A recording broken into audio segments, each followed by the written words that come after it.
आते हुए नजर आ रहे हैं?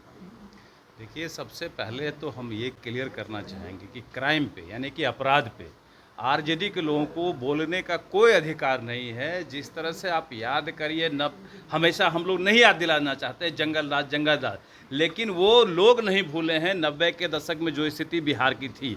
और फिर बीच में जब जब इनको मौका मिलता है तो ये अपराध का ग्राफ बढ़ाने में लगे रहते हैं। जब जब इनको मौका मिलता है अपराधी बेलगाम हो जाता है, सत्ता का संरक्षण मिलने लगता है, आरजेडी का संरक्षण मिलने लगता है अपराधियों को, तो अपराधी उस समय बेलगाम होते हैं। उस समय इनकी बोलती बंद रहती है, उस समय इनको अपराध का ग्राफ दिखाई नहीं पड़ता। उस समय ये काला चश्मा लगा लेते हैं, काहे कि इनको मंत्रालय दिखा पड़ता है। 5-5 मंत्रालय लिए बैठे रहते थे तो सिर्फ और सिर्फ वसूली में रहते थे। इनको अपराध का ग्राफ उस समय दिखाई नहीं पड़ता था।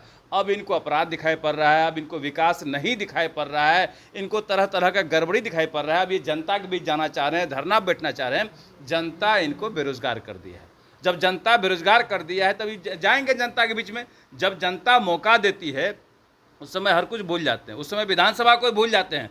जहाँ से जनता का काम होना है वहाँ झांकने नहीं जाते हैं। एक हफ्ता का विधानसभा चला, झांकने नहीं गए एक भी दिन, लेकिन कहते अपराध का ग्राफ बढ़ गया, तो क्राइम बढ़ गया, तो भ्रष्टाचार बढ़ गया, तरह तरह की बातें करते हैं।